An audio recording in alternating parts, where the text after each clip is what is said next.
Okay, so my thoughts on 5.8 trailer, live stream, whatever you want to call it. It's very good. Yeah, I really do like 5.8 so far. And the reason for that being is because the banner lineup is really enticing. And then we'll talk about Ineffa. So let's go. Ineffa, she is cool. I'm really scared because if they introduce more of these reactions, because I feel like this could easily be the nation's, like, Nod Krai's, gimmick. It could easily be the gimmick, right? We have Night Soul, we have, what was it? Bond of Life or, like, heal, I don't know, healing, everyone heals.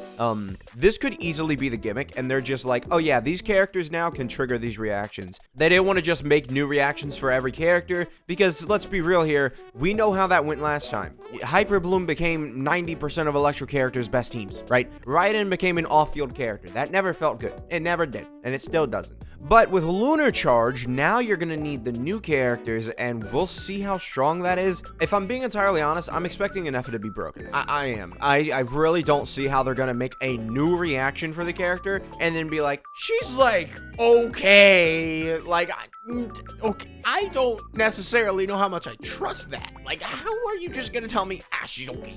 Like, you made a whole reaction for her, right? Yeah. And also, it's important to note that Ineffa, just like Emily, could lead to something better. The issue is, if you know my stance on Emily, it's not necessarily so good. However, Electro Charge is a good reaction that can be used by every Hydro character. So, as long as, Ineffa's doing good damage, she could be, let's use Nevi with her, right? Like, because all it takes is for her to be in the team. You have her do damage off field, and they'll do damage off field. It's gonna be really sick. It could even be better than like a Kazuha on Nevi's team or something. I don't necessarily know. However, I feel like that's definitely a possibility. You could even kick off the arena. Maybe you do the triple reaction, you kick off the arena now. We'll see. We don't necessarily know how damage bonuses react with it. I think they would increase it because of the way that it works. Because Lunar Electro Charge definitely, scales off of characters' crit damage and crit rate. However, it did say everyone who, contributes to it. And if we go ahead and we look at this, I mean, 300% crit damage. I mean, are we talking about characters like that who are easily able to, add to it? Are we saying like everybody's crit damage gets added to Lunar Charge's, crit damage? That'd be insane. But then who do they use for their crit rate? I don't know. We'll see when it actually comes into the game, how it is power balanced, and if it is power balanced, really. But yeah, then we have Citlali, and, as, the character running right next to it. I mean, this is a great opportunity for people who may have skipped Citlali for, getting Mavwika on the initial banner. I mean, we're talking about Citlali. She is one of the best characters for Mavwika, or she is the best character for Mavwika. If you get this character's C2, it is genuinely like getting Mavwika's C2, but it is 10 times more valuable because it is, just a broad, spectrum of characters you can buff. You can buff Arlecchino, you can buff, that's all I care about. So, I mean, there's a broad spectrum, I swear, just not in the spectrum that I'm looking at. But yeah, we have Citlali here. She's very strong. I mean, literally, if you get C0, I mean, she's given 480 attacks to Mavwika, 20% res shred, and then cryo application for a 2x damage bonus. It basically is what it is. Very, very strong. I really do think that Citlali is definitely worth your summons if you get her. And then realistically, we have the next banner. Now, there's an issue with the next characters. Ineffa is Electro Charge. That is what they're leading Nod Krai with. I have to just look at that and be like, well, we have Mualani and we have Chasca. Chasca is super focused on single target damage. She is. If you go against two enemies, your damage decreases drastically. It just does. There's no argument against it. So your damage is going to decrease drastically the moment two enemies step on the field because you can't do reactions, and not doing reactions is a huge issue with Chasca, right? So that is one thing with Chasca. Now, we can go ahead and we can look at the, well, I don't know why I was going to look at her on my account. I don't have her. But Mualani, again, I don't have her. It could be good for her, right? It could be good. I could be like, oh yeah, let me use Mualani, right? This is gonna be super good, right? I know that she really strives at 3 enemies. If you're hitting 3 enemies, that's pretty good. However, beyond that, you don't hit 3 enemies, right? Like you're not there. You're not there. So yeah, she can only mark 3 enemies from what I remember of her kit. But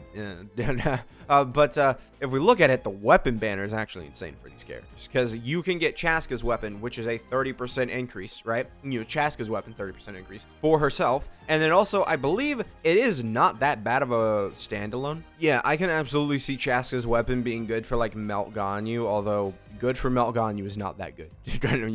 I'm just thinking of characters that may end up using this. They need to have characters that are separate on their teams. They need to use charge attacks, and that's kind of it. I mean, they do have burst damage attached to this. It's not entirely awful, but I don't think that this weapon is, utterly insane. And then we have Surf's Up here. It's max HP increase. It's literally just a Nevi weapon, right? So if you get Surf's Up, you have a better Mualani version of, Nevi's weapon. And if you get Nevi's weapon, you have a better Nevi version of Mualani's weapon, basically. These are very, very intertwined with each other. They really do. They're like very neck and neck. And I would say I've seen Surf's Up on quite a bit of characters that have come out, right? If I sort by Catalyst characters, let me just think about it for a second. Yeah, Verissa, I think. No, Surf's Up was really bad for Verissa, actually, I think, if I remember. Hold on. Surf's Up isn't even on the list for Verissa. So maybe I got it reversed in my brain, and I thought Surf's Up was a lot better and more universal than it actually is.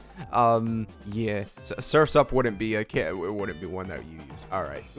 Yeah, okay, sure. Surf's Up is good for Mualani and Nevi. Don't use it beyond that, I would say. Really, Chasca's weapon, I think it's a good weapon if you lose it to it, right? It's a, 608 base attack, 66% crit damage. That is and will always be decently good, right? Comparatively to 4-star options, that'll just be good. So if you lose to it, it's not, end of world, hate everything, right? You do need to, find a character that just charge attacks, right? Which I don't believe that many bow characters nowadays do charge attacks, or I don't even think we've gotten many bow characters in general. Lenny would do it. Lenny would. But Lenny, once a lot of the same teammates, you would get half of the procs. You would have Fiorina or Citlali on the team, and you'd get half of the procs for Chasca's weapon. Yeah, certainly interesting. And then beyond that, I would not, look at this and be like, oh wow, like all this stuff. No, bow characters need more respect. We do actually need a better bow character. Like, the fact that Lenny is the best bow character is insane. Like, Lenny is good, but like, we've had 2 5-stars since he released, right? We've 4 characters in total, 2 5-stars. And, neither of them are even close to being good. The bow lineup needs to be better. And then as for Catalyst, just look at it for a minute. I mean, I guess it could be a good Catalyst for Baiju. I don't think so. And then, yeah, obviously, I don't think anybody's going to be using, Surf's Up for any of this. So, yeah, not as good as Weapon Banner as I initially thought. But, yeah, certainly a Weapon Banner if you have the characters, right? If you have both Chasca and Mualani, this is a huge W. If you, genuinely. I think this weapon banner is insane. It really, really, really, really is. Because both of these weapons, Surf's Up, the only other way to,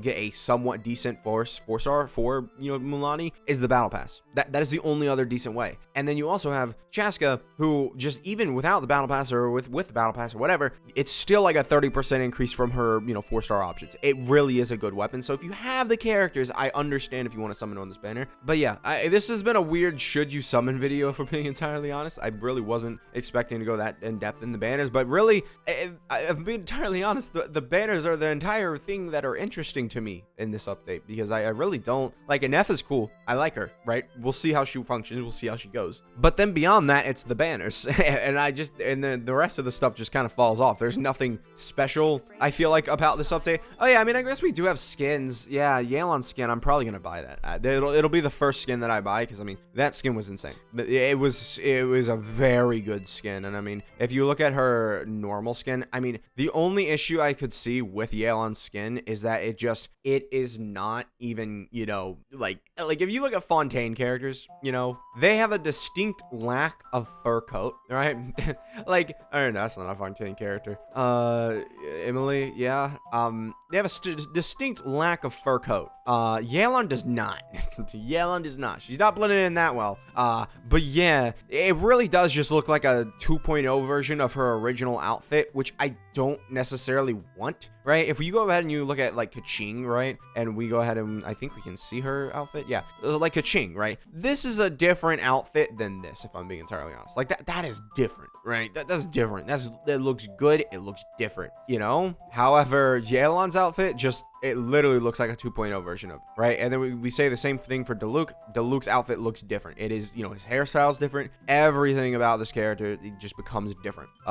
You know, I mean, I guess you could see this as a 2.0 style for Diluc, but I mean, whatever. Yeah, honestly, very, very strong update. I do think that, you know, it'll be a nice little thing to end off. I'm not necessarily like, you know, super excited though, because I don't see this update as being like super, you know, like, oh yeah, bring back all the old players. That's definitely going to be 6.0. I'm excited to see what they have for 6.0, because I think, a little secret, guys, I think in 6.0 they might start buffing characters. That's just a personal opinion of mine of what I think will happen, because I think they're gonna, you know, they're gonna want to start out with a bang. They're gonna want to go like, oh yeah, 6.0, yeah, Zhongli is getting buffed. Good luck, guys. And then, you know, they start the Archon reruns, right? Because they don't have an Archon rerunning this update. I think it could happen. I am very much so in the camp of, at this point, with, you know, Stiggy and Onslaught, they're gonna start buffing characters. So yeah, I've rambled on too long, and long enough. I don't know, whichever one you want to pick.